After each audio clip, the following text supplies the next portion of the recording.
Slam is a one-of-a-kind speaker development agency. For the past 6 years, we've helped mission-driven, heart-centered speakers, authors, coaches, and entrepreneurs create and build a unique personal brand with speaking and video. We run North America's largest inspirational speaking competition and have the privilege of crowning the Inspirational Speaker of the Year annually at our Grand Slam. We offer powerful training programs for both emerging speakers looking to discover their story and message, and momentum speakers looking to elevate their speaking, build their brand, and get paid to shine on stage. We specialize in video marketing, from beautiful legacy videos that capture our speakers' most cherished memories to professional speaker reels that will get you booked. And we create events and conferences that provide a platform for speakers to make an impact with their voice, including our Momentum Conference taking place this November, both virtually and on stage in Toronto, Canada.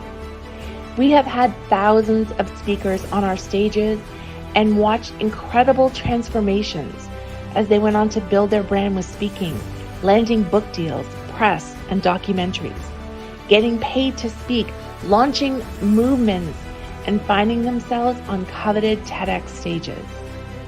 Every speaker is on their own unique journey, and we are here to meet you where you're at so that you can be seen and heard, leave a legacy, and inspire the world. Speaker! Speaker! Speaker! It's a throwdown, let's go!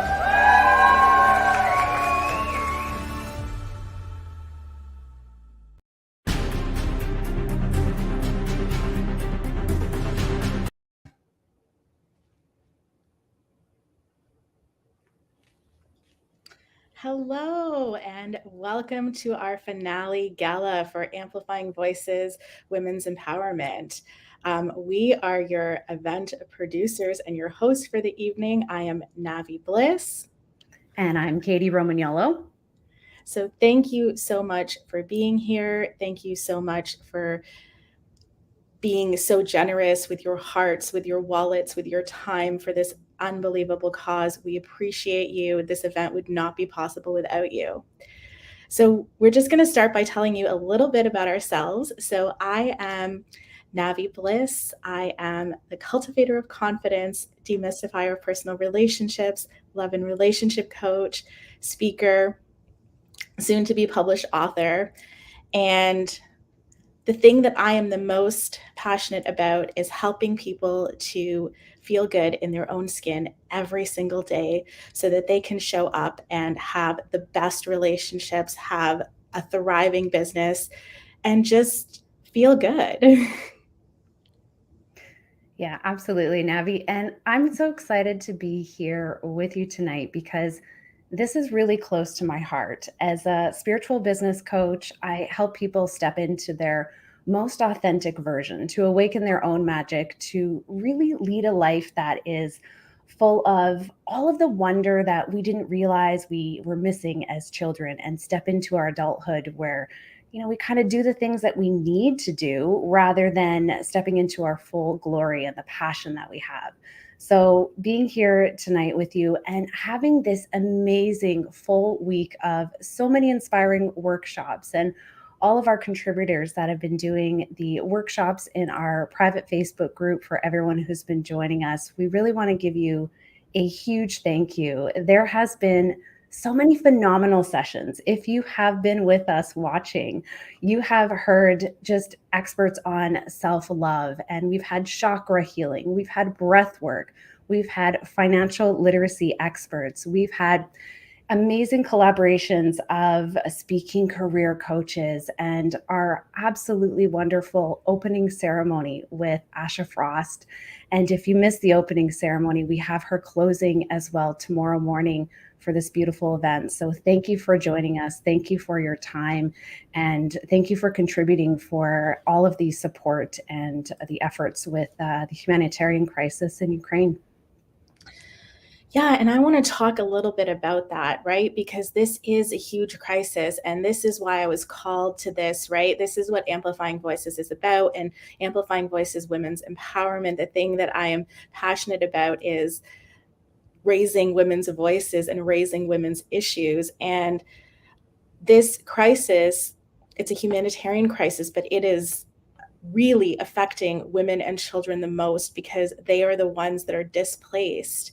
And they are also the ones that, as they're leaving, like the things that happen during wartime, it's not just about your house being bombed and having to leave everything and start all over, but there are people that take advantage of that. So there are women that are also being raped, attacked through all of this.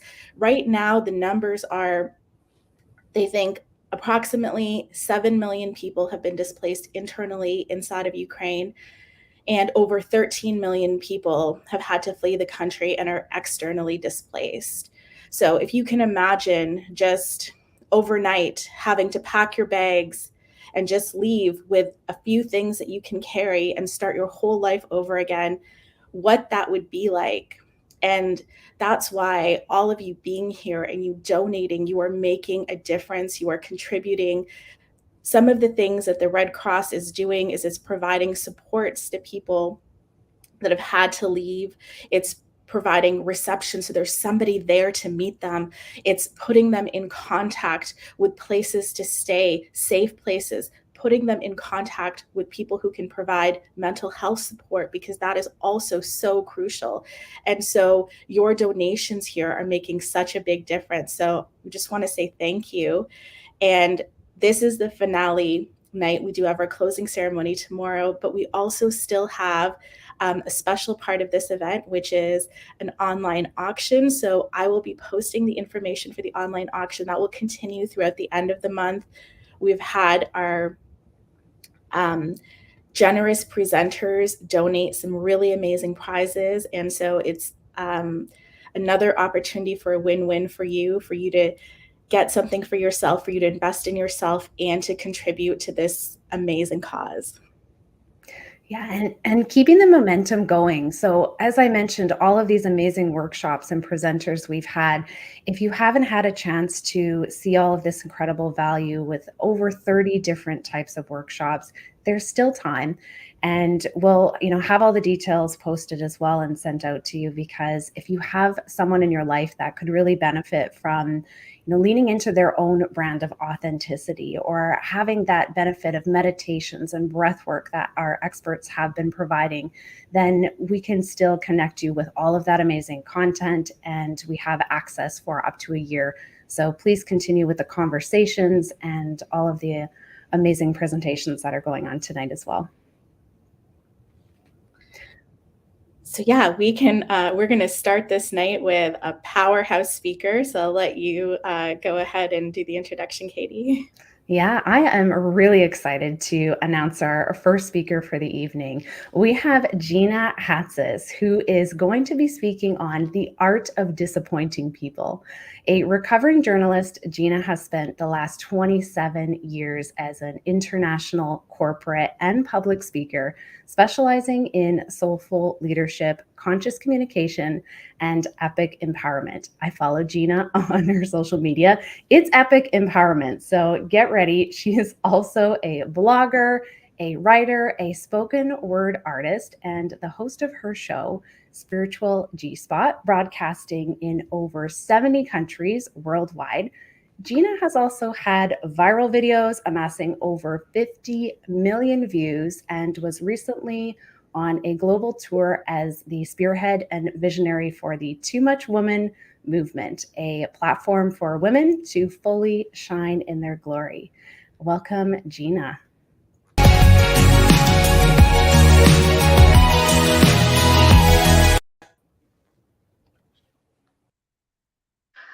Thank you, Navi and Katie, for putting this extraordinary event together and inviting me to be a part of it. I am so absolutely honored.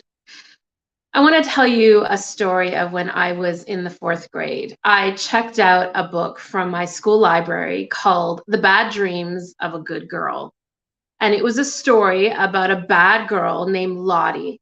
Now, Lottie was sick and tired of being good, so she began to rebel in all the ways. And I marveled, like mouth open, at her audacity, her badassery, as she mustered the courage to upset the apple cart of approval. Like she was a supreme shit disturber, and disappointment was her middle name. When the week was up and I had to return the book back to the library, Lottie made me lie to the librarian and say that I lost the book just so I didn't have to give it back. I mean, she was such a bad influence on me, and this was only the beginning. I inhaled that book 347 times. And every time I finished it, I would predictably file it back into alphabetical order on the bookshelf in my room. I would vacuum the entire house, leaving these perfect marks in the carpet that my mother loved. She's a Virgo.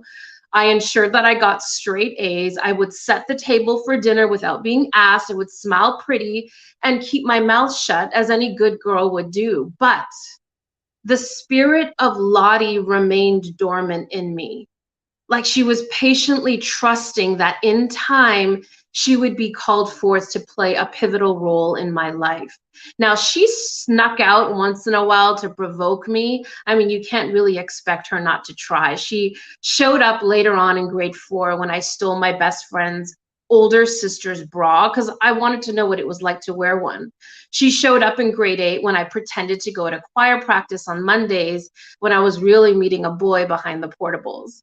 Lottie showed up in the 9th grade when I cut 7 inches off my hair into this short pixie cut and dyed it flaming red the night before picture day like a savage. And I can still hear Lottie laughing at the shock on my mom's face. In my early 20s, however, Lottie and I kind of lost touch for a while. You know how that happens in friendship. So Lottie was probably somewhere smoking weed, dating lots of guys, traveling the world with no ambition or focus. But I, on the other hand, I was living at home. I was obeying a curfew. I was in a long committed relationship with a good boy that my family approved of. I was learning to cook family meals. I was volunteering at an old age home and taking my life very seriously. Thank you very much. And instead of pursuing my lifelong dream of going to Broadway, I got a job reporting the 6 o'clock news at CP24, which is a prominent news agency here in Toronto. So when I got the job now, my family celebrated like I had won an Academy Award. My mother threw a party like it was 1999. She invited every single person she knew in Toronto. Maybe some of you were there because I had arrived. I mean, she was so proud. But less than 2 weeks into that job, I knew I'd made a big mistake. I hated the job. It caused so much distress in my system. I started getting headaches. I had chronic sore throats and ultimately a full body rash before I finally had the nerve to quit. And as soon as I quit, I felt this rush of relief. I floated home. I was barely touching the ground before I met the look of disappointment on my family's face. The next day, I put my tail between my legs. I went back and I begged for my job, and they gave it to me. And somehow in my mind, all was right in the world again. Now, Lottie was pissed. Lottie showed up at bedtime when I put my head on the pillow and her arms were crossed and she was ready to fight. And I told her to bugger off and leave me alone. And surprisingly, she did for a while. Now, I married that good guy a few years later. In fact, I caught a glimpse of Lottie scowling at me during the wedding ceremony, but I quickly looked away. I mean, how dare she try to sabotage the happiest day of my life? I was a good wife, a good mother. I had 2 good kids. I kept a very good house, and I became an exceptionally good speaker. I had a good life. But in my mid-30s, I started to ache. The mother of all aches. I desperately missed Lottie. I looked for her everywhere.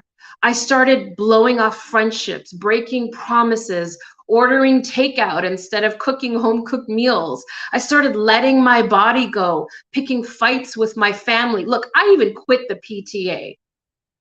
And one day, in the middle of a freezing winter's night while my family was tucked away safely asleep, I got in my car and I drove. I was done. I drove and I drove, and I had no intention of ever coming back.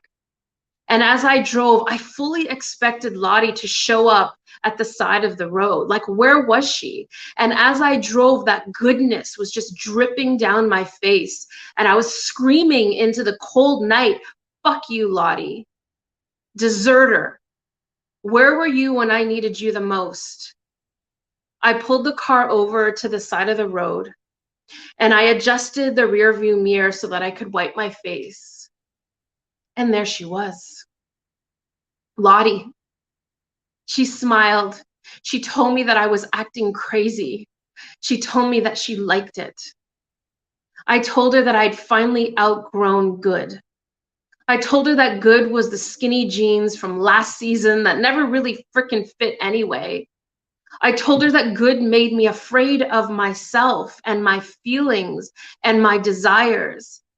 I told her that good was shame and guilt and conformity in drag, a wolf in sheep's clothing. See, good never got me anywhere except lost and fragmented and further away from myself. See, good can only take you so far.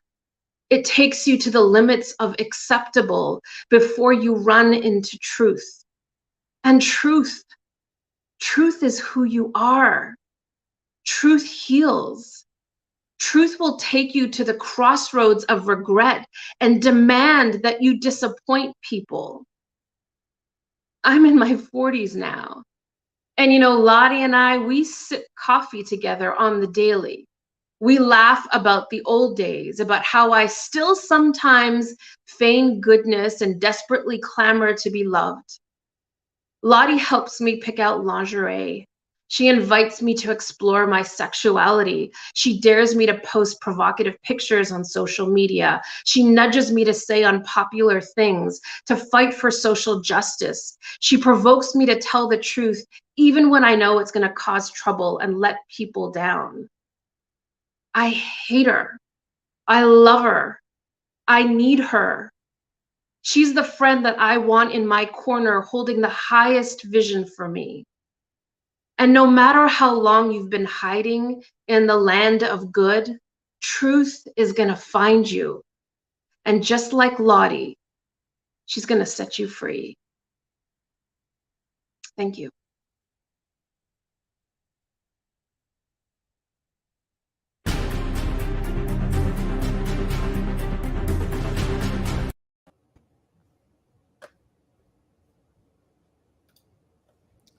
Wow. Thank you, Gina. I told you, powerful. Gina, I just love you, girl. Thank you. That was incredible. What a way to start the evening. So thank you so much. What a powerful speech. And we're just getting started. So our next speaker for the evening is Juliana Bootsman. So Juliana is a Chief Spiritual Officer and Conscious Leadership Coach that works with companies and leaders around the world. She builds and facilitates conscious leadership training programs that guide companies and leaders to live and operate from the foundation of love, with both heart and head working together to create outcomes where everyone thrives. As a Chief Spiritual Officer, Juliana is a leader in human growth and cultural change, connecting the spirit of who you are to the spirit of what you do. So welcome, Juliana.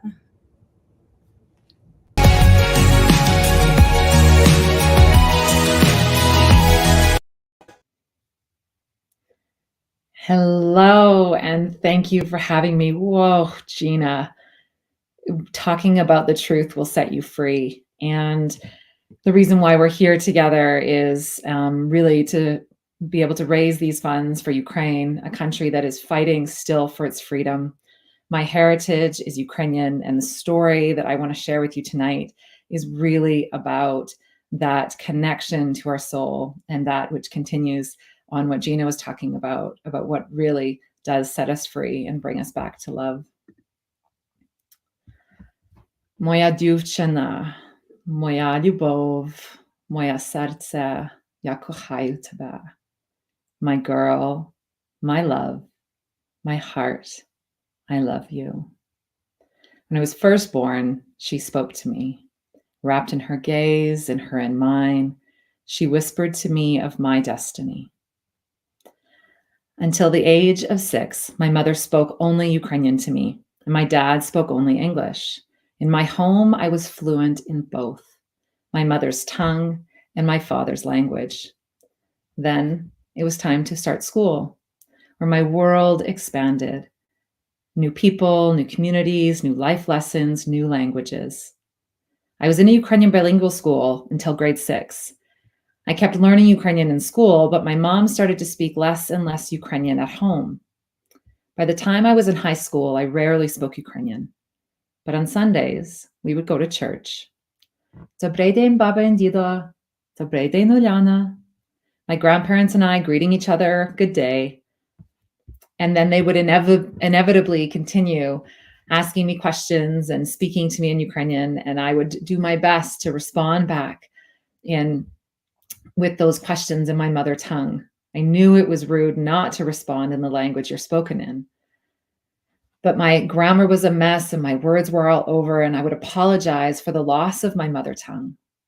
I felt shy and a bit ashamed about it. And they would smile, loving me for having held on to it at all, knowing how far from the mother country we are. It was like for a moment my words carried them home and planted a seed of hope. And then I traveled to Ukraine when I was older, with my broken language, and there, fully immersed in the community of those who spoke my mother tongue, in a place where I was able to use it all the time, it came back quickly, like I'd never been lost. This is how it works with our mother tongue. Even when you start to dream in a language that is not the one you were born with, or is the one you were born with, you never lose it. And the same goes with love. Love. This is our universal mother tongue. Almost in the same way that my native language became broken, so did my universal tongue of love. The more that I met the foreign languages of the world, the languages of fear and doubt and comparison and judgment and greed and competition, the harder it became to speak and express in this language of love.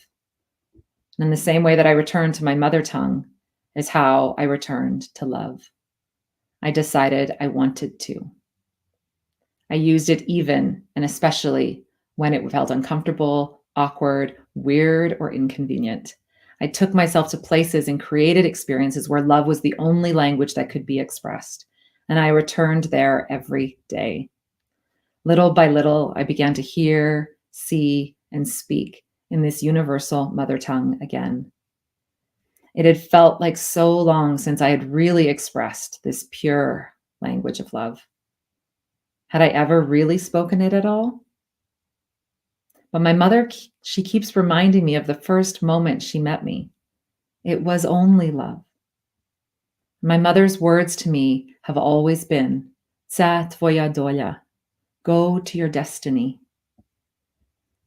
These words confused me most of the time. They felt big, too big. What is my destiny? And then, in the most ordinary of moments, sitting in my home alone on a Sunday, birds chirping outside my window, sun beaming on me, it comes. My destiny, our destiny, is love. It's always love. It's always been love. Me Lyubov, we are love. And as I rest in those final words, I'm brought to an experience that I had last week at a Ukrainian Orthodox camp, summer camp that my kids were at, and I was volunteering in the kitchen all week. And nearly half of this camp were Ukrainian evacuees, the children and the counselors. And being in that space of witnessing these children, some of them not with their parents, some of them no longer having their parents, some of them from parts of Ukraine that have already been overtaken by Russia, some of them not knowing when they'll see their father again, or their boyfriends, or whomever. And watching them at the beginning of the camp, feeling a little bit uncertain, still a bit of hope in there, some of them without the proper things to be able to sleep with, and the way that the community came together to bring them what they needed, and the way that the rest of the children, the campers, all of us were able to raise that Ukrainian flag every day, to sing in the song that is the song that they know, to be able to remind them of their own voice, and to be able to watch how by them continuing to be surrounded by this element of story, of song, of friendship, how it brought them back home to themselves, home to this place of love. And I looked upon them one day in a circle as they sat around singing their evening song, their evening prayer of friendship, of love, of union. And I thought to myself, this is what healing looks like. So I thank you, Navi and Katie, for creating what you've created here, and for everybody that's shown up and donated, knowing that our voice and our efforts and our love makes a difference. Thank you.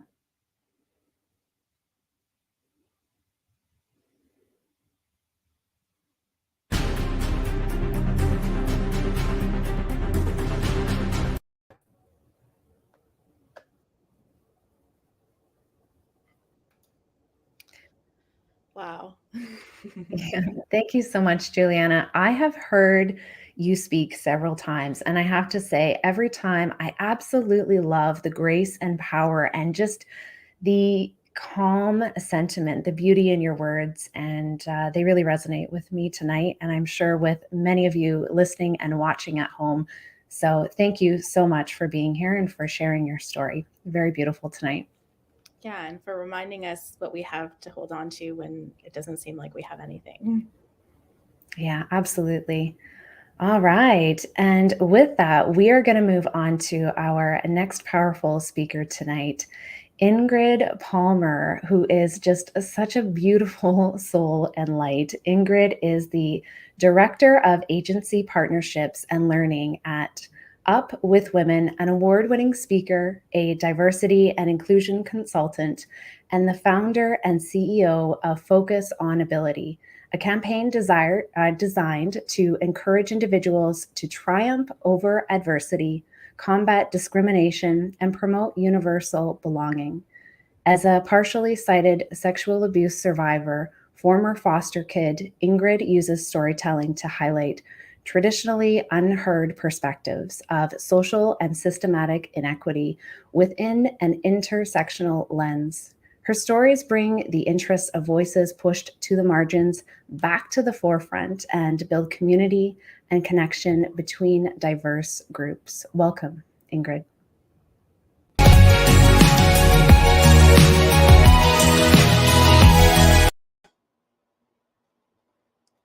It was near the end of July, so it was already well into the second half of 2020.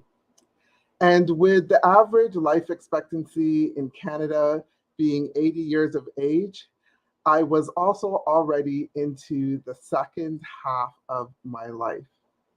I didn't know it then, but the decision I made to stay in the car with my coach, Paula, would ensure that the last half of my life would be the best half. The car was a figurative one.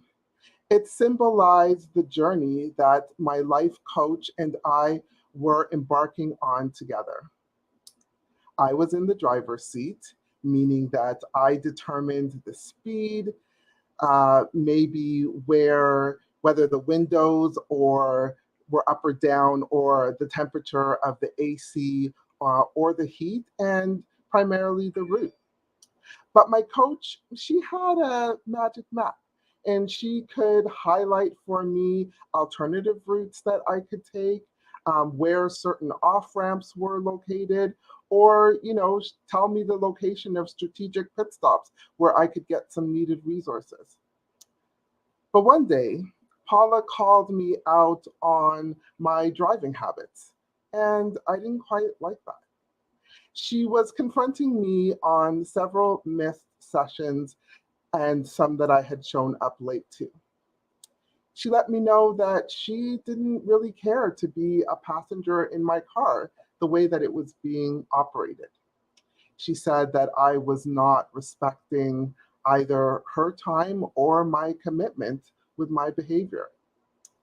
And that while she recognized that life happens and that sometimes we're all late, that how I showed up for one thing was most likely how I was showing up for everything.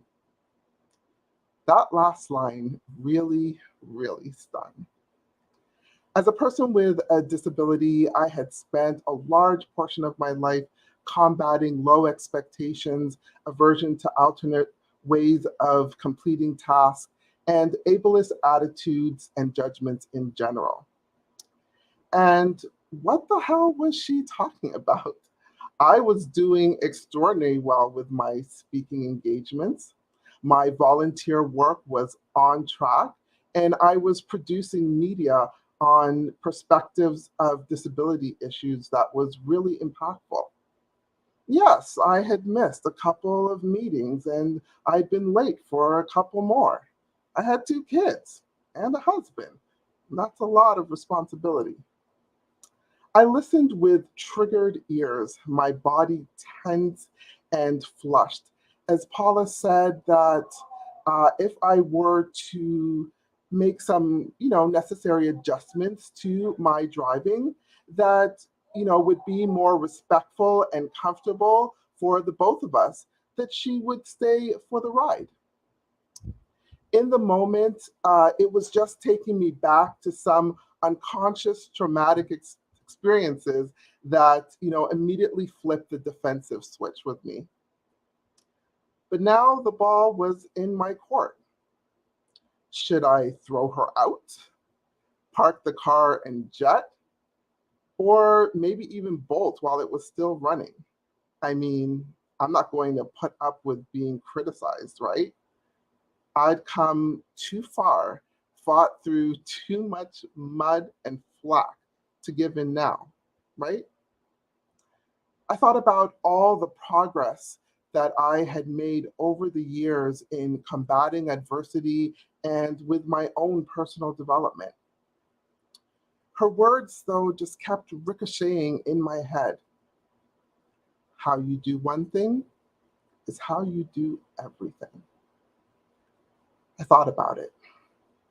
Yeah, there were many things that I was knocking out of the park professionally, but there were others, mostly on the personal side, where I was constantly dropping the ball, not following through, and missing the mark. I might have been doing really great presentations, but I was not setting a lot of really necessary doctor's appointments. I wasn't spending the amount of time that I really wanted to with my children, or getting, tackling those really long overdue tasks around the house. And what about those, reactions that I was having? What about those remaining vestiges of fear around being criticized, judged, of being measured and found wanting, of being deemed less than, or for anyone to be overly focused on my areas of struggle rather than where I was excelling? So the fact that I had a visceral and immediate reaction to Paula's challenges was actually no surprise once I was willing to honestly reflect on it.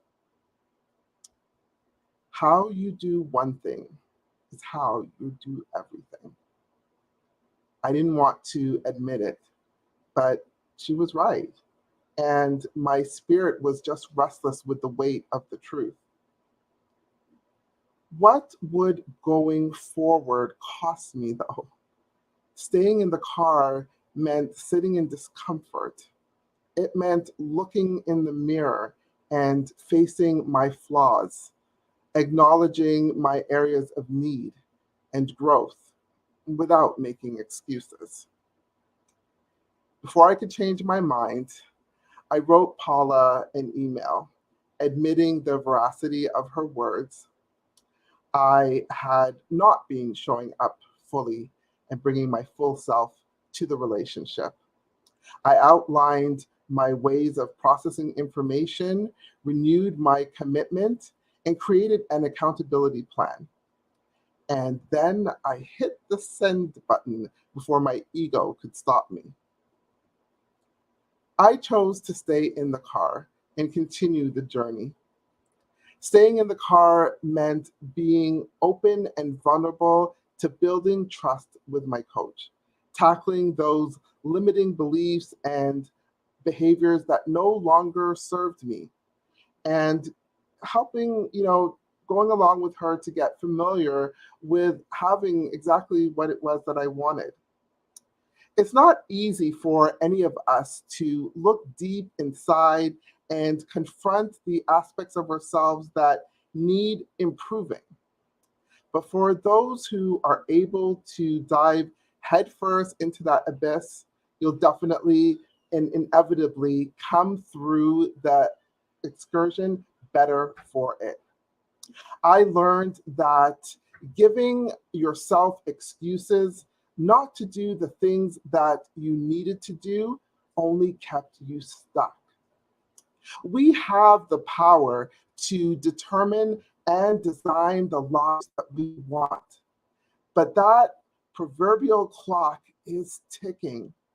And whether it's the second half of your life or just the second half of your year, when we are willing to embrace vulnerability, it allows us to effectively situate ourselves in the driver's seat, taking full ownership of our own growth and development, our journey to build the life of our dreams.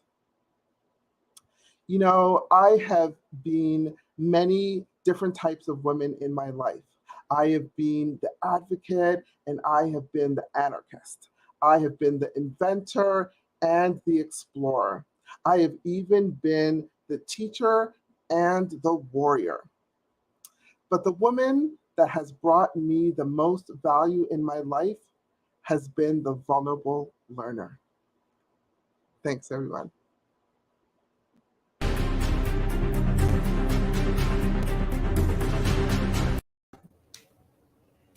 Thank you, Ingrid. You are so wise, and your just ability to be authentic and the amount of self-awareness you have is very rare quality. So thank you for sharing that with us. Yes, so many incredible, powerful, like mic drop moments in that one. And I have had the honor and pleasure of getting to know you, Ingrid, more and more through this beautiful community we have of speakers. And every time I hear you speak, I feel like it really resonates into my heart, and you offer so much. So thank you so much for being here tonight. And now we have another wonderful speaker. So our next speaker of the evening is Kathleen Black. Kathleen Black is a globally recognized mindset and performance expert, best-selling author, and speaker.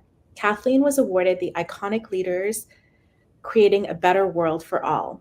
She is a two-time best-selling author, top 1% life, shift from chaos to calm in your business and life, as well as Relentless to Rise, Your Path to Personal Expansion. Kathleen's life story that inspired a full-length documentary, The Relentless One, directed by Emmy-winning director M. Douglas Silverstein. She lives in Oshawa, Canada, with her two independent, free-spirited children, Ethan and Ella. So welcome, Kathleen.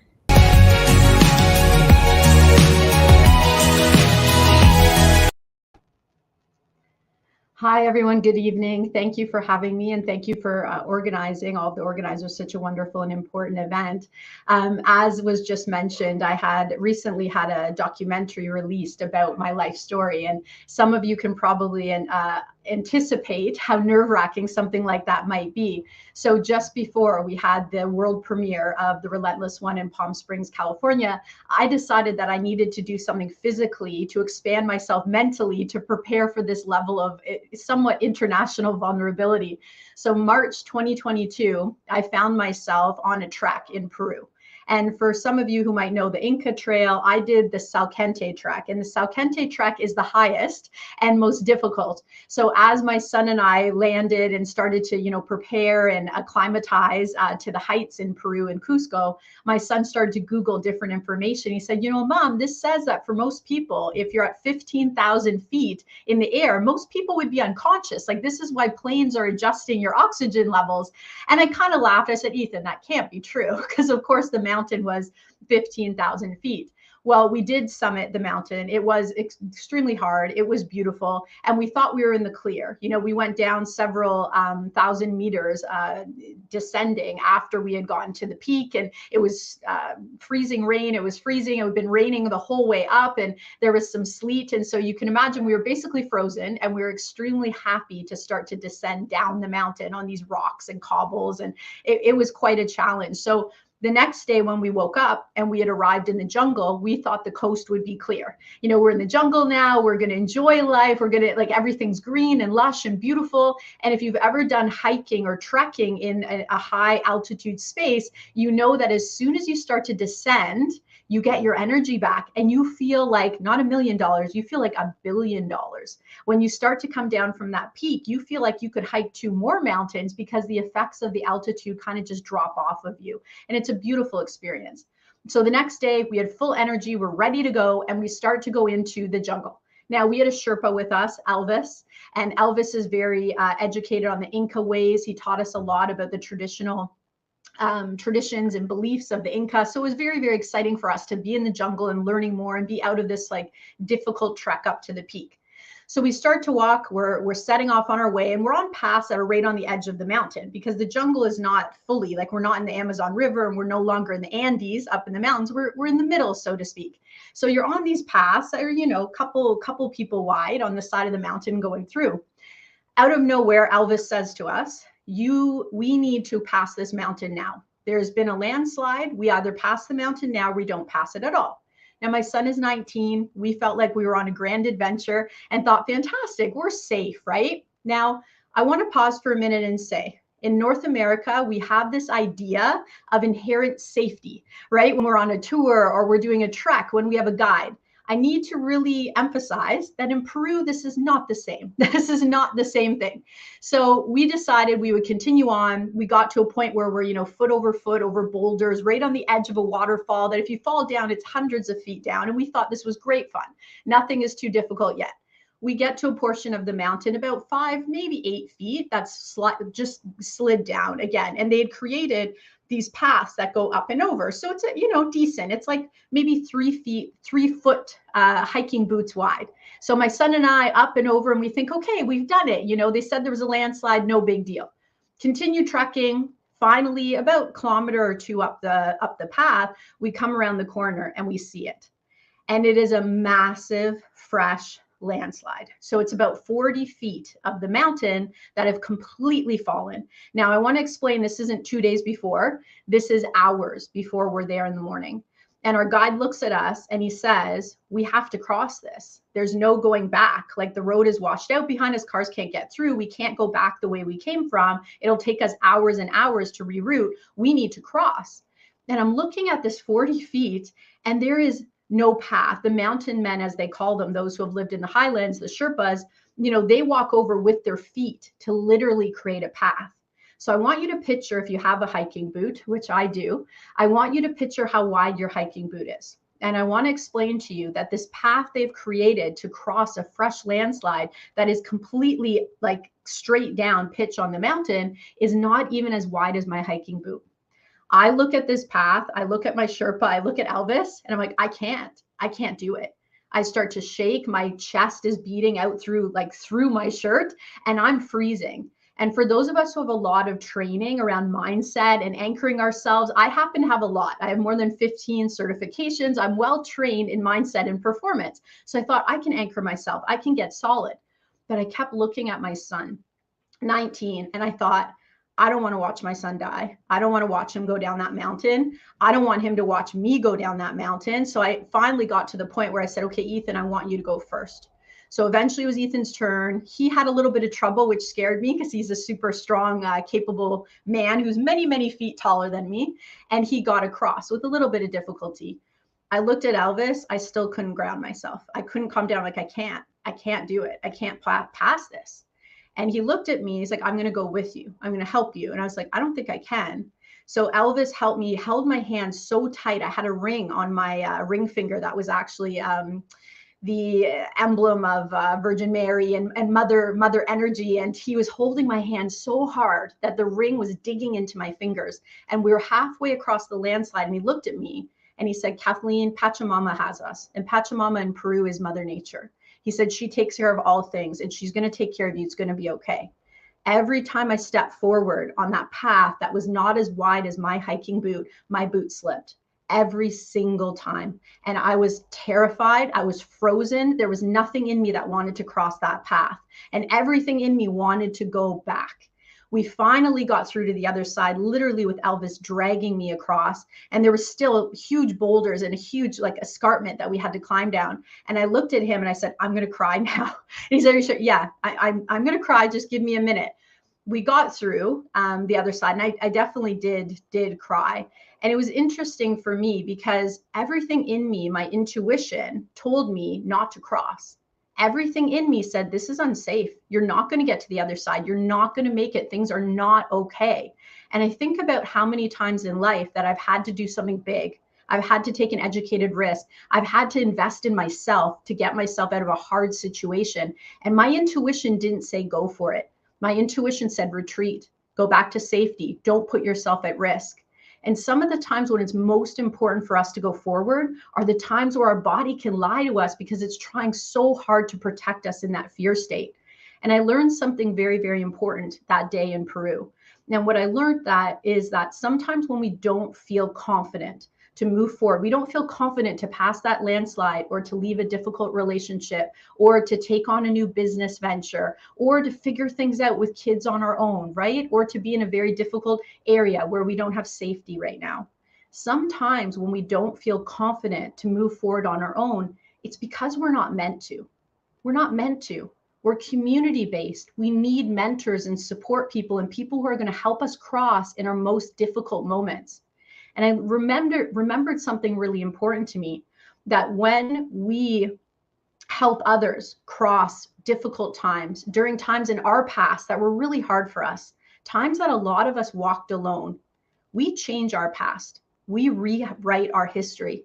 And not only do we rewrite our history by walking with somebody else when we walked alone, we change the future with it.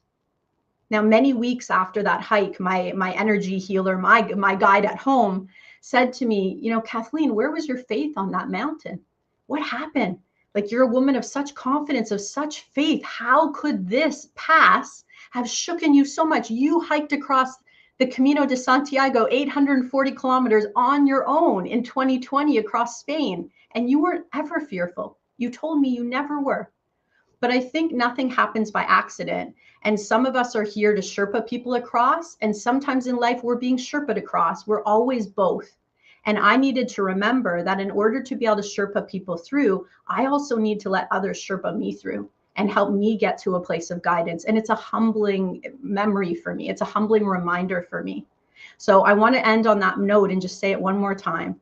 If you come to a hard point in your life and you just can't move forward and fear and intuition are telling you just to stay, even though you know your only hope for something better is to cross, it's because you're not meant to cross alone. You're meant to have mentors. You're meant to have guides. You're meant to have somebody help you. And if you can help somebody else cross during difficult times when you walked alone, you are rewriting your past. And together as a community, we're changing the future. Thank you.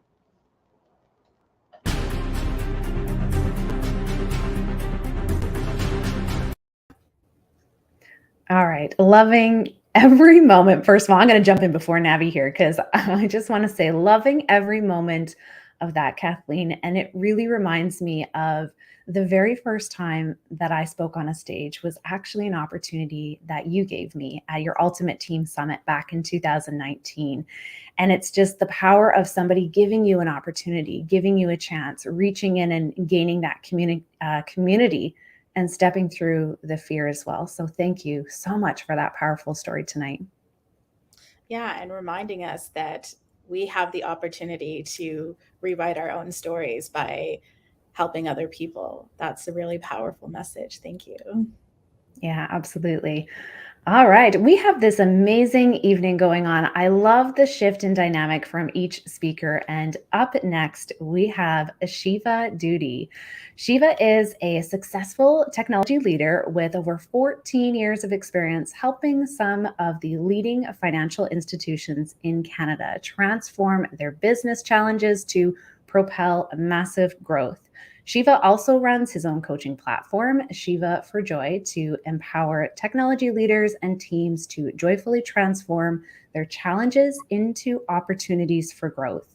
He has helped several leaders and technology professionals in the last 3 years for massive success and transformation. As a Tony Robbins coach and a realized yogi with a deep understanding of modern psychology and ancient wisdom, Shiva helps his clients realize their full potential.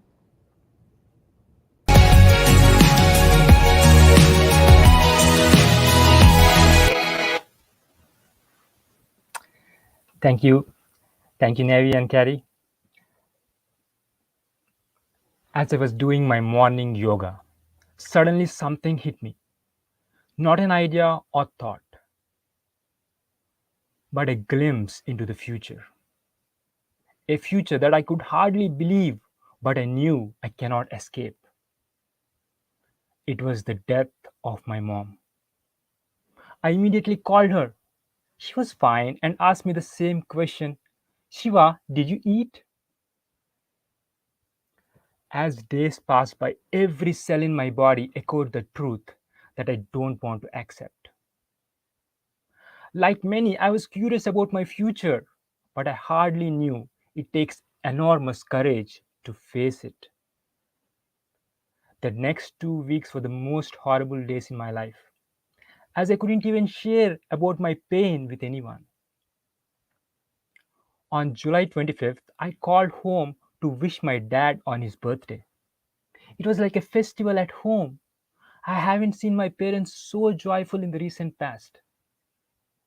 As I was about to end the call, Dad asked me, Shiva, when are you going to call again? Mom interrupted, Don't worry, he will call tomorrow. Let him continue his work. The phone rang in the middle of the night. It was my elder brother Sudha who was crying inconsolably. Shiva, we lost our mom. We rushed her to the hospital for an emergency. It took us hours to get her admitted as the hospitals were full with COVID patients. By the time the doctors got to see her, it was too late.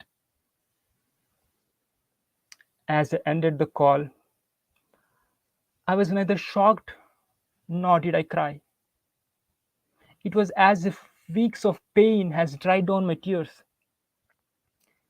Sitting on the bed, I knew this is coming, but I hardly could do anything. Now there will not be anyone in my life who would ask me, Shiva, did you eat?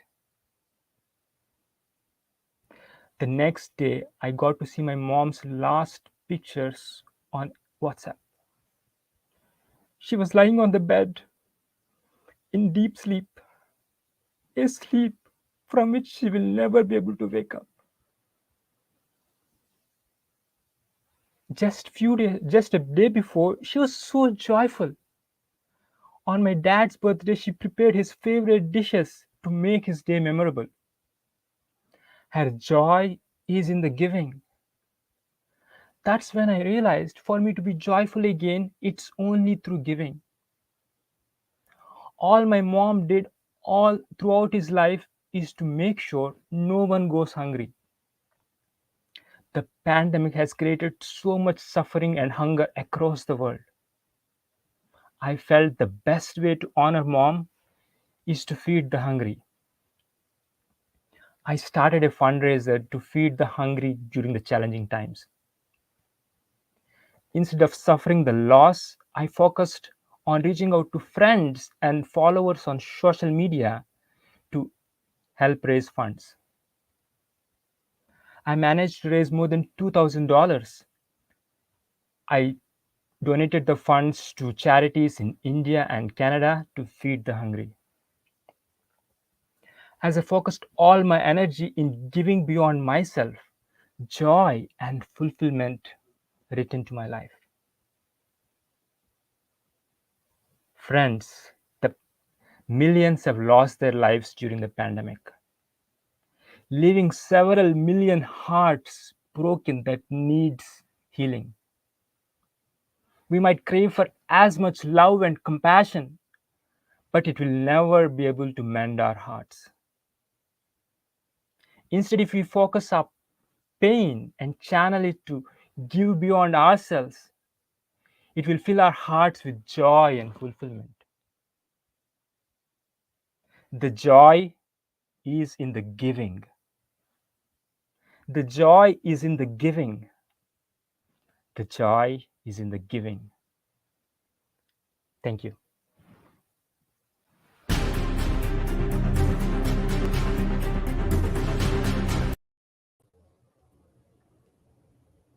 Thank you, Shiva. And thank you so much for being here tonight. As a reminder, I actually really love that line, the joy is in the giving. And I've, since I connected with you over the last couple of weeks and coming in as a speaker for this event, I've really been resonating on that term myself and using it almost as a mantra in my day, because there's so many times where we have the opportunity to do something else and realize there's so much on our plates. And when we can remind ourselves back into that aspect of, like, it's actually about the joy is in the giving, is a really powerful sentiment. So thank you so much for sharing your story with us. Yeah, and what an appropriate message for this event. So thank you. So how are you guys enjoying the evening so far? So we have so many viewers at home, and I know I've been checking in on some of the comments here with those of you who are watching in on the live stream, and just we've got comments coming in on that. These stories have been so impactful so far, and love how you are honoring your mother. The joy is in the giving is a recent comment coming through here.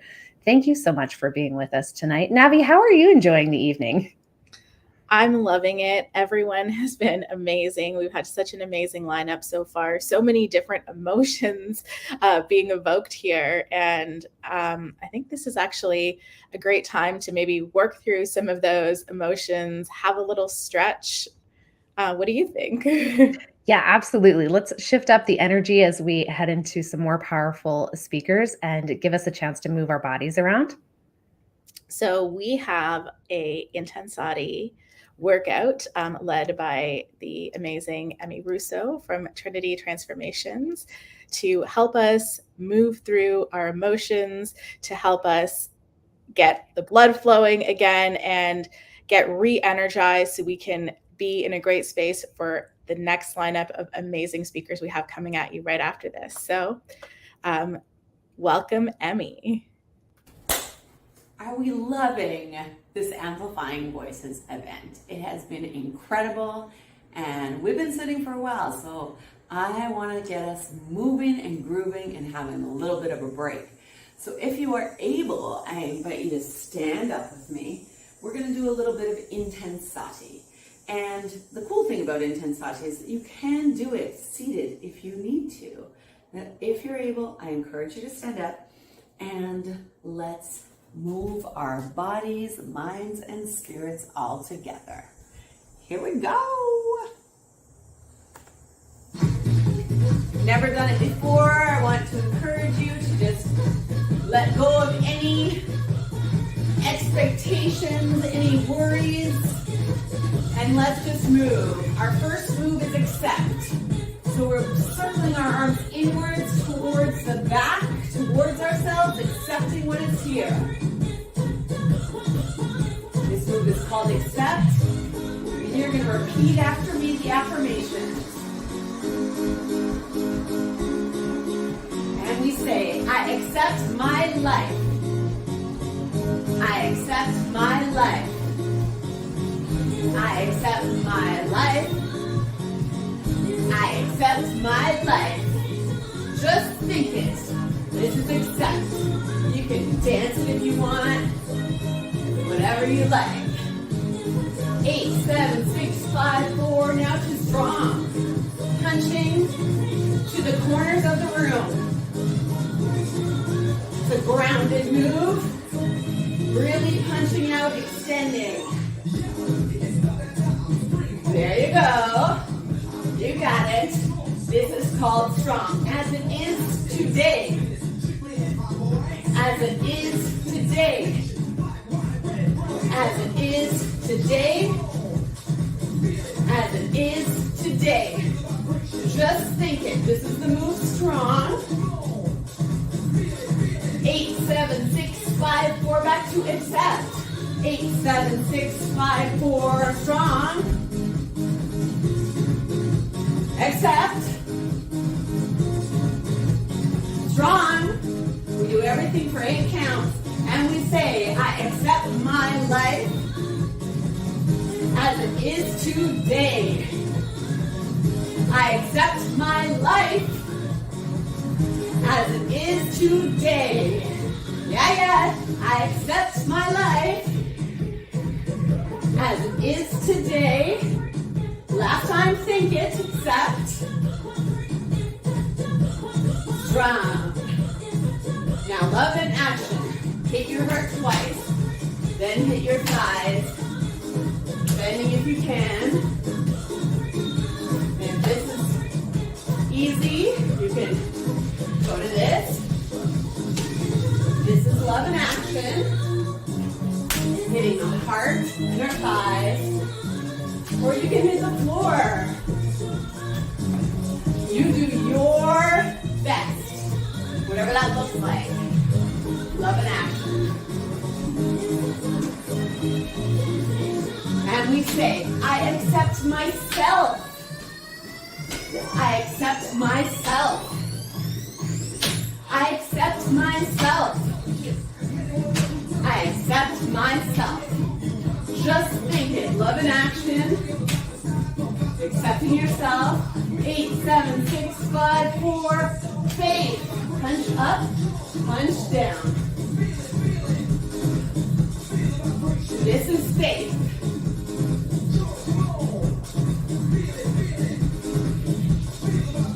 And we say in a compassionate way.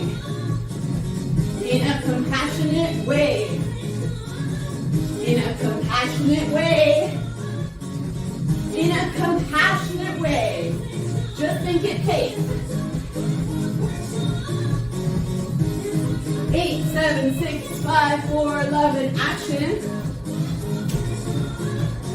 Faith. Love in action, I accept myself in a compassionate way. I accept myself in a compassionate way. Just think it, love in action. Faith. Love in action. Faith. 8, 7, 6, 5, 4. Back to accept. Accept. Let's get the moves back in our brain. Strong. Back in our body. Love in action. Faith. Let's add the words. I accept my life as it is today. I accept myself in a compassionate way. Yes, yes. I accept my life as it is today. I accept myself in a compassionate way. One more time. I accept my life as it is today. I accept myself in a compassionate way. Woo, woo! Thank you for joining me in a little taste of intensity. I hope you feel your energy up, your positivity up, and your focus for this next bit. Enjoy the rest of the show, everyone. Sending you love. Emmy! We just love you so much. And if you are not pumped up, if you didn't get out of your seat, like, come on. How do you not with that amount of intensity, energy? Thank you, Emmy. I'm definitely feeling those good vibrations and feeling that energy moving through me. And I am even more pumped than I already was for our next round of speakers. Yes, what a way to shift it up and get the energy flowing.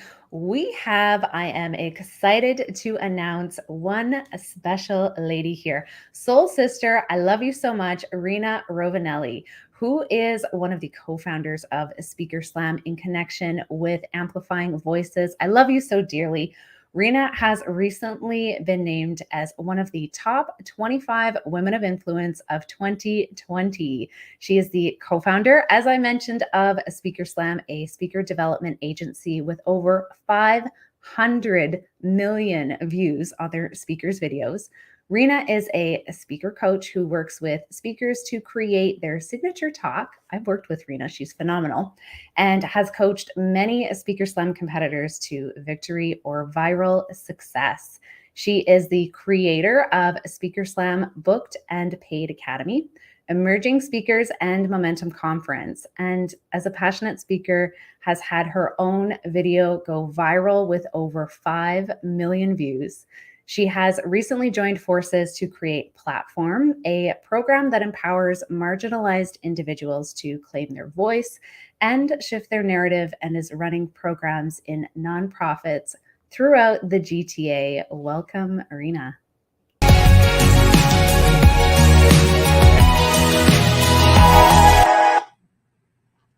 Thank you so much.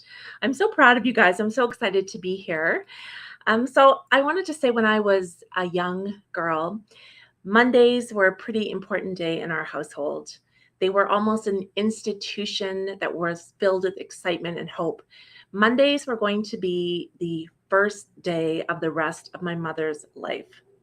So I would sit at the table as she would unbox this huge surprise, and we'd both be so excited. There would be all these prepackaged, cellophane wrapped meals, burgers and pizza and desserts even. Jenny Craig was no stranger in our house, nor was Richard Simmons or Dr. Atkins. She would open her notebook and, using a ruler, create charts and graphs with boxes that she could later tick off or fill in. She'd record her measurements and her weight. And most importantly, there were goals and rewards. So when my mother lost 20 pounds, she was going to get a hairdo. And when she lost 50 pounds, she was going to get a brand new wardrobe. And when she hit her goal weight, she was going to go on a cruise. We were all going to go on a cruise. Now, that diet would inevitably last a day or a week or a month, and then it would end. But then there would always be another Monday around the corner. And then this day would be the first day of the rest of her life. Looking back, my mother never got her hair done. She never got the new wardrobe. We never went on that cruise. My mom was waiting to live. And shortly after I hit puberty, I joined her in that tradition. It was almost a bonding experience for us, but it sort of created a lifetime of disappointment and pressure. My goals were more milestone related.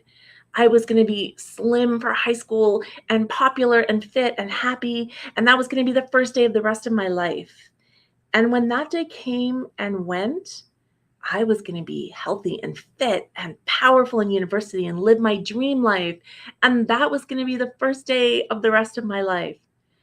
And as much as I'd like to say that I have conquered that lifelong challenge, I can admit that there is a calendar on my wall right now with our November Momentum Conference date written and my goal weight.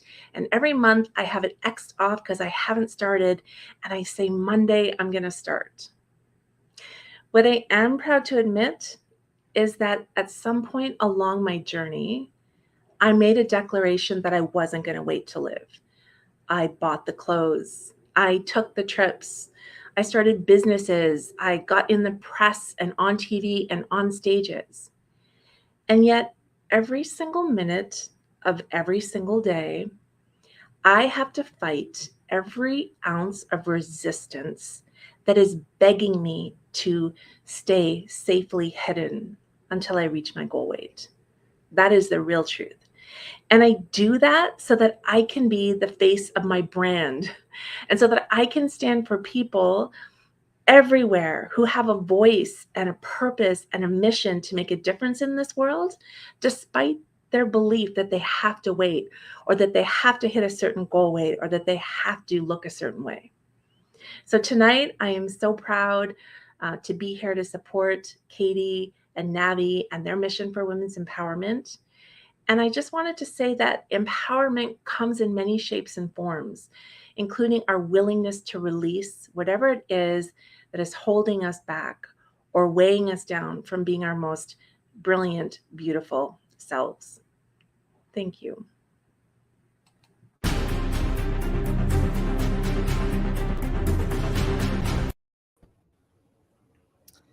Thank you, Rena. I think that is a story that so many people can relate to, especially women, where we're waiting to live our lives. We're waiting to be happy until we are in the body that we deem worthy of those things. Yeah. Oh my goodness. The moment of how many times I have put on a calendar a date and a goal and a weight and all of the things, just listening to that part was like, yeah, how many times do we do that? And I thank you so much for being the powerful leader you are and just empowering us. Like, you have no idea how much you impact my life on the daily. So thank you for being you and for being here tonight and just really spearheading so much of everything that Speaker Slam and Amplifying Voices does, along with your wonderful Dan as well, who is not here tonight, but such a contributing factor to why tonight is a success. Thank you. Yes, we are so grateful to both you and Dan, and we wouldn't be here. We wouldn't be doing this if it wasn't for the both of you. And you're just magical people in our lives. So thank you so much. So now we're moving on to our next speaker. So this woman is unbelievably brave. So she is Ukrainian and she is currently back in Kyiv right now. So she has sent a video to us, and even her determination and desire to share her story with us, the obstacles, because I've been speaking to her the last few days. There were air raids when she had internet, so she couldn't record because you couldn't hear anything and she had to go take cover. The internet would go. Just really basic survival things have been so difficult, yet she has been so brave and has this desire to share her story with everyone. So I'm going to go ahead and introduce her. So her name is Anastasia Wladyczynska, and she is a certified customer experience consultant, founder of the Wladyczynska Consulting, and professor at Kyiv Mohyla Business School. She helps top-tier brands and their customers through reinventing their employee and customer experience so they can disrupt their industries. Today, Anastasia is helping 100 girlfriends who had to flee Ukraine with accommodation, jobs, and support. Anastasia has been featured in Forbes, The Authority Magazine, Ticker News, All Business, Good Day Arizona, Good Morning Washington, and countless podcasts. She's spoken to businesses in NYC, Brussels, London, Kyiv, and even India. So let's give a warm welcome to Anastasia.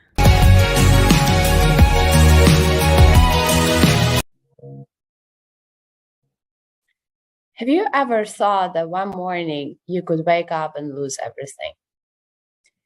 My name is Anastasia Wladyczynska, and I'm from Kyiv, Ukraine. We all know that one day we might be losing something, one day we will all die. We all know this, but when something like that happens in your life, we are not ready for this. I remember before February 24th, before the war in Ukraine has started, I used to have a very successful business. I'm a client experience and employee experience consultant. I had amazing clients in Ukraine, a beautiful agency, and I thought I had it all.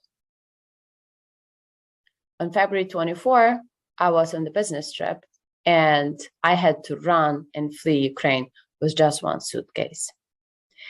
When you lose everything, when you face the ashes of your life, what is left? I didn't know the answer to this question because I felt like all the feelings of safety, security, everything that you could rely upon, all your friends, all your finance, all your business, all your clients, that was all gone. And what would you think? Where would you place your hope when you had everything lost? In the middle of those ashes, I had my former clients, my friends, contact me from all over the world because they had to flee Ukraine as well, and asking if I could help them with accommodation and jobs and other support. At that moment, I reminded myself that I had many contacts throughout my career. I had many international contacts. So I started texting those people. The people I probably saw once on webinars or twice at a conference. And it was just a connection, just a effort to build a relationship. It wasn't really a relationship. However, there was something that connected us together. And I started texting those people, asking them if you could help. All of those people not just helped, but made sure my friends had safe homes, made sure my friends had food and their kids were welcomed and cared for. Yesterday, I met with another friend who was telling me her story when she was leaving Ukraine and she had nowhere to go. However, she texted me and I sent her several people. So then she was able to find a safe place. She's now living in a different country. She was able to find a job and she's starting all her life all over again. By the way, in the process of all of this, she had to divorce her husband. I'm telling you all those stories, amazing stories of people who come to help, who come where your life looks like ashes. However, the question I would like to challenge you asking yourself today is, do you have truthful relationships with other people? And don't think far. Think about your friends, think about your clients, think about your employees. If you lost everything one day, do you have a network of people who would come and who would bring beauty into your life in the middle of the ashes? Now, I use the word network. However, I hate it. I hate it because especially if you're from the business world, we all go to those events, networking events, where we are supposed to come and cold talk to people and small talk to people and smile without even hearing what they say because it's usually super loud out there. And we are supposed to build connections. However, if you approach building connections with the point of networking, meaning there is a word net and there is a word work, meaning I'm going to use my net for work, this is not going to bring you any beauty into your life. This people usually feel when they're faced with such a hidden agenda. So today, I'm going to challenge you to build truthful connections. To when you come to the webinar, when you come to the symposium, when you come to the conference, don't feel like you have to make 100 connections for your business. No, make 5 to 10, not just connections, but relationships. Start building relationships from the point of place where you really like a person and you really want to build a relationship with them, and see what happens. I promise, I can guarantee that you will see amazing miracles in your life. 4 months into the war, my business in Ukraine was 80% of my business was in Ukraine. It has all stopped. I did not ever think I would have any clients from Ukraine for the next 2 years. Right now, I'm talking to you from western part of Ukraine. I had to come, I was invited to come by one of my clients who said that they wanted to support my business and they want a program with me, a workshop, to help them build relationships with their clients. I encourage you today to start building relationships with your employees, with your clients, with your friends, and even with neighbors. This is Anastasia Vladichinska. I teach people to serve each other.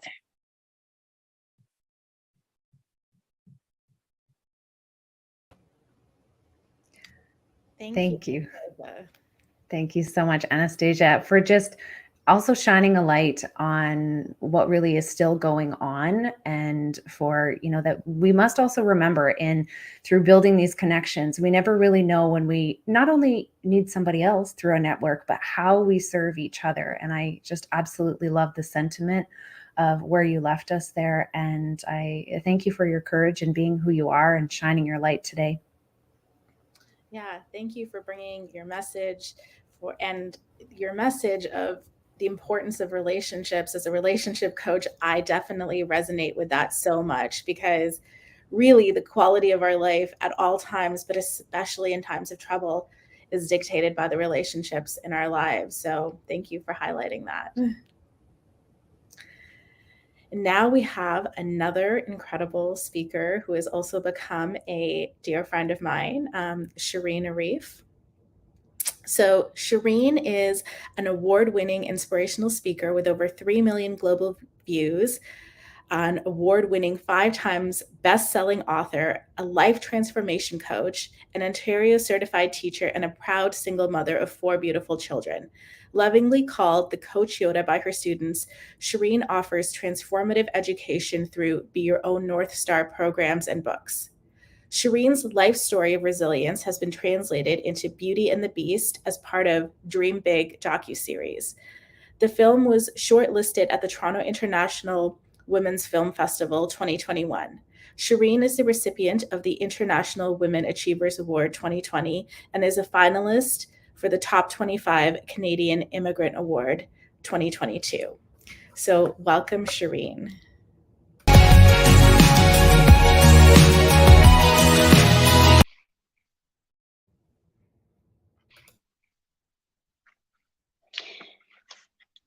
Hi, everyone. I'm Shireen, tuning in from Columbus, Ohio. I've been on the move, traveling, and I've not had a chance to memorize my speech. However, I've written a little story down, something that I remember from my childhood, and I'm going to share that with you today. Before I begin, I'd like to thank Navi and Katie for inviting me to share my story on their platform, Amplifying Voices. And thank you to everyone who is listening. So I'm about 6 years old, and I'm standing in the corner of my living room, holding on to my little doll for life. I am just too scared to move. My mom is pregnant, and she's raging away, and my dad is standing there and listening to her. She's raging away because he didn't come home from work on time and they missed going to the movies. Her eyes are on fire. Her face is red and her teeth look larger than they are. And she's having verbal diarrhea, screaming and shouting to express her anger. Daddy, on the other hand, remains calm. And he lets her express herself until she is calm. He takes responsibility and renegotiates with her. And she wins. She always wins. I have it. that eventually she's going to win every battle because no matter who she fights, rage is her weapon of victory. I love my mom dearly, but I grew up fearing and resenting her more than liking and respecting her, only to become just exactly like her. After all, they say, what you resist persists. So fast forward 2009, I am pregnant and my husband does not show up. And I know he's cheating on me. I'm seething in anger like a volcano getting ready to erupt. The anger keeps building up and building up and building up, and I just can't think of anything else. He arrives the next day. I have been waiting for this moment, building up all the rage inside me, and I explode. My eyes are on fire. My face is red, and my teeth look larger than they are, and I am having a verbal diarrhea, screaming and shouting to express my anger. In that moment, I am unrecognizable. I am my mom. Heck yeah, I am scary. Yes, I am going to win. And yes, my husband will be scared of me and will never dare to cheat on me again. Now take this. Unlike my dad, my husband turns around and he looks at me. His eyes are even more on fire. His face is redder and his teeth are even larger, and his verbal diarrhea shuts me up. He bellows in rage, and I'm scared again, like that 5-year-old girl. I pause and I scream louder. He begins to scream over my voice. We scream and we scream and we scream until he leaves. There is silence. I hear my phone ringing. He is calling me, and I answer his call in anticipation. I know he is sorry. I know I have won, and now he's going to apologize to me and make me a new promise, just like Daddy did with Mom. Instead, I hear his voice screaming at me through the phone, and the battle continues. For the last 4 years of our marriage, we fought like characters in Hunger Games, except you could call our games as anger games. We were playing a life or death sentence, and our egos were ruling like the creepy capital. For those who watch Hunger Games, you know what I'm talking about. We played hard until I had cancer. It was a death sentence. The battle was over and I had lost. Now, Rousseau has explained in his tabula rasa, or the blank slate theory, that people are born innocent and loving and at their best. So what happens along the way for people to choose anger and hate instead? Why is this world fractured with wars and violence? People are talking about living in peace while our beautiful Ukraine is being torn apart in war. And I think I remember the former Prime Minister of Japan was shot. Gun violence has been on the rise. So what could be the trigger that compels a naturally loving person to pull the trigger on someone else? In a world that is progressing to master artificial intelligence, we have not been able to master our own human emotional intelligence. How do we master the amygdala hijack? What could we do to control our primitive brain that makes us respond so irrationally and in exaggeration in a situation that is perceived as danger. We are preaching peace. Are we practicing peace?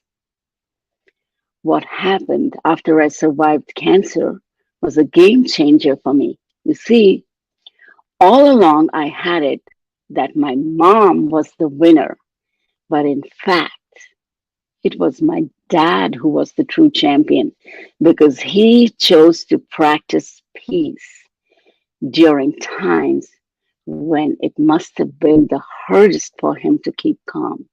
It took something to hold that space for someone else spewing anger at him without him losing his cool. When mom was angry, he showed her love and compassion, and he never let her lose. My first lesson in practicing peace was during my chemo session, where I was compelled to be alone and aware of myself. It was very, very uncomfortable, and I just couldn't be alone with me at first. If I couldn't be alone with myself even for a little while, how could someone else enjoy my company?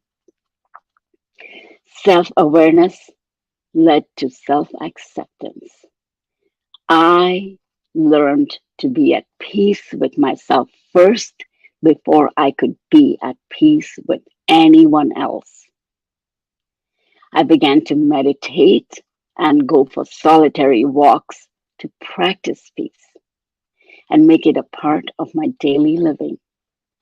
I learned to acknowledge negative emotions like anger and process them in a constructive manner like writing and journaling. Teaching is the best way to learn. I keep my peace practice alive by helping others make peace with themselves. I leave you with this thought. Be a star. Be on fire, not to burn and destroy, but to light up the world and shine. Thank you.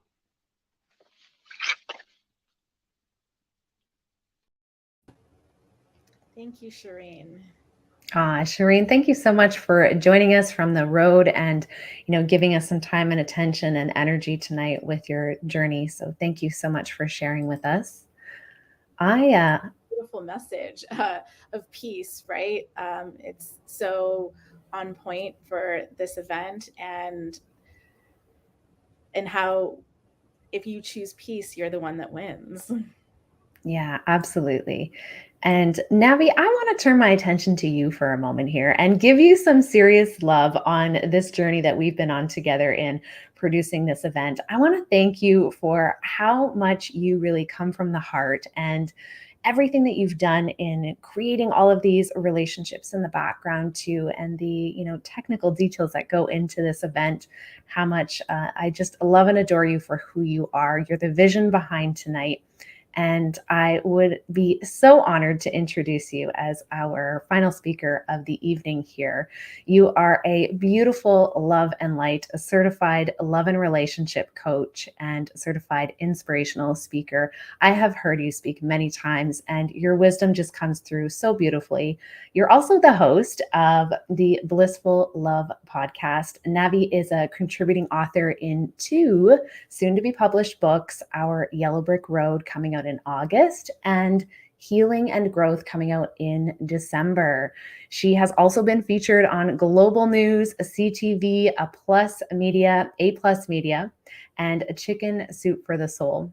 Growing up with a mother who was physically and emotionally abusive left Navi with a tattered sense of self and low self-esteem. This sent her on a path of horrible, toxic, and abusive relationships until she reached her breaking point in 2016.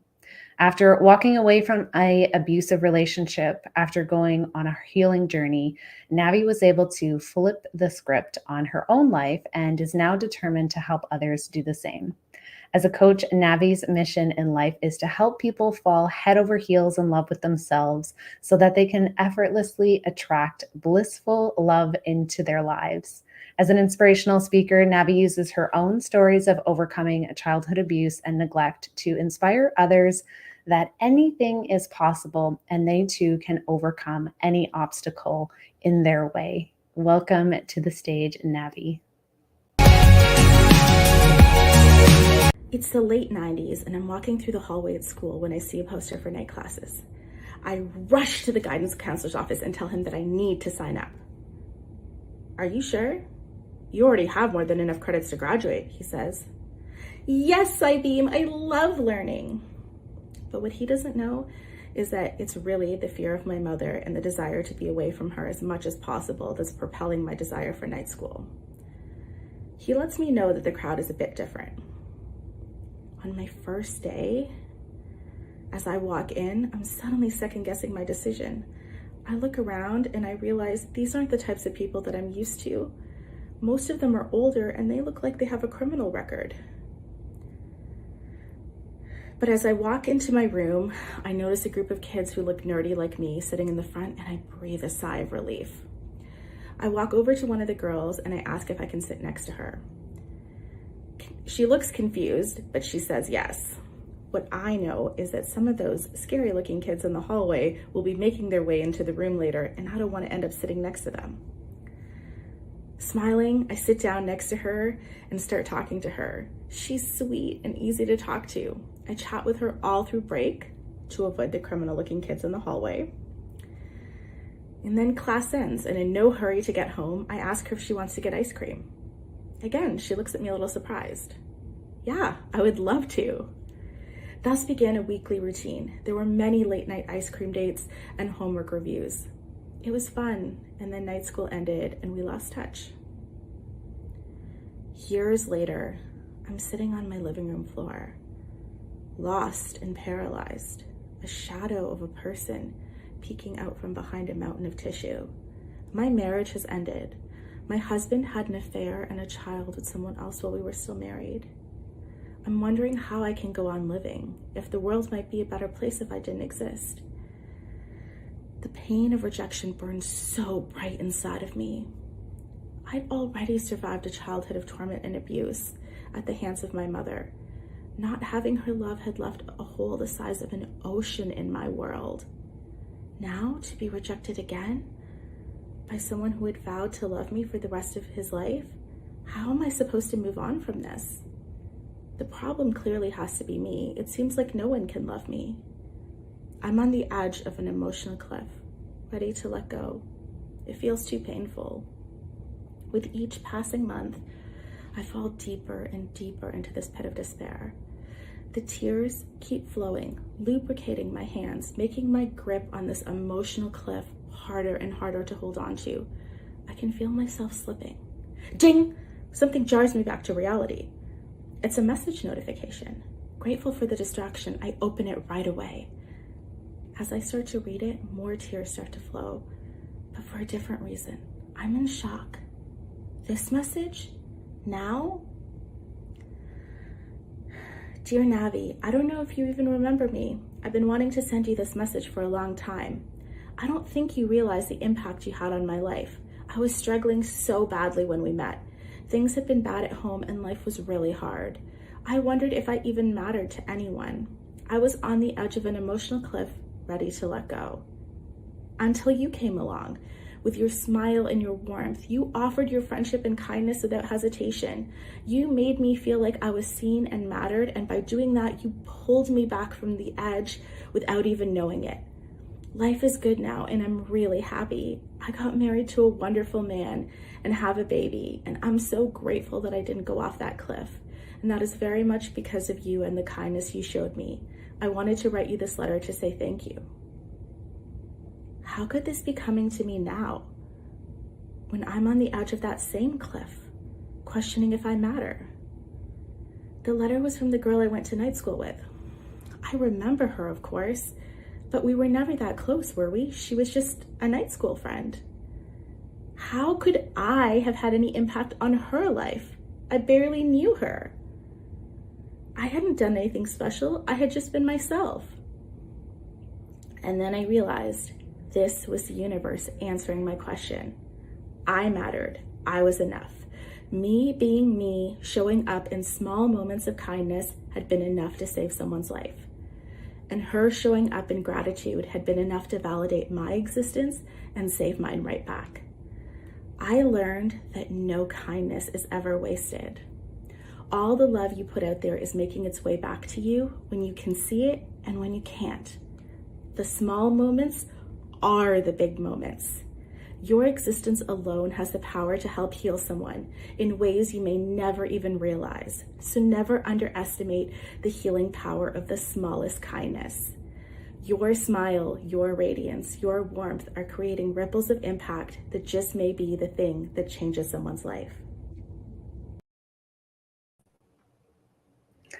Oh, Navi, thank you so much for the reminder tonight of how much we can receive exactly what we need in any given moment. And it really is magic in the moment for how I know you have touched so many other people's lives. You've made an impact on mine with just the time I have been able to spend with you. And I thank you for that beautiful message tonight. And I want to say thank you to you, Katie. You have been absolutely incredible in every single way. I came to you with this idea and you didn't hesitate. You just jumped and you've been all in, and just, I could not have asked for a better partner in doing this. You have just been absolutely incredible. So I just want to say thank you so much. Thank you. And while we love each other so much on stage right now in front of all of you, we extend that right back out to you. I truly believe that there is a beautiful energy that happens when we gather. And even though we gather from different physical spaces and we join virtually today, you matter. You matter being here. You're making an impact. Your voice matters. And we thank you for sharing in this vision today, for supporting Ukraine, for supporting the voices of women who have gone through challenge and resiliency and strength, and the messages of community today. You have all touched my heart in being here. So I thank you for that as well. And I know that when you listen to speeches like this and when you go through an experience like this, there's so many feelings that can come up. And we invite you to continue this conversation in the Facebook group. Let's talk about these things that you're feeling. Let's continue this conversation. That's what this event is about, right? Amplifying voices. So if you're having thoughts and feelings and things that are coming up, let's continue that conversation in the Facebook group. We can continue it tonight. And tomorrow morning at 8:30, we have our closing ceremony, which will help clean this energy and just put us in a really great place with the amazing Asha Frost. And for those of you that have 1-year access, you get to come back and you get to review all of these amazing workshops that took place. And it's not too late. Like we already said before, if there's someone you know that you think can really benefit from these workshops, can benefit from this self-growth opportunity, share this with them. And we will also be putting out our online auction. So that is another opportunity for you to win for yourself and for you to contribute and find joy in the giving. Absolutely. And extending out a huge shout out to Dan and Rena of Speaker Slam, your vision, your impact that you make in all of our lives. We love you dearly. And I want to invite you out to an actual in-person live event. We are going to be at the Comeback in-person competition for this year. Everyone has this amazing comeback story for all the speakers that will be there. And we're in Toronto, Lula Lounge in person. And I will be one of the speakers on stage. I'm so looking forward to embracing all of you that are going to join me there in person. It has been a long haul over the last couple of years. We have banded together, we have grown, and I'm excited to share in your energy on stage in person. So this is just a little bit about the comeback.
I'm pumped up.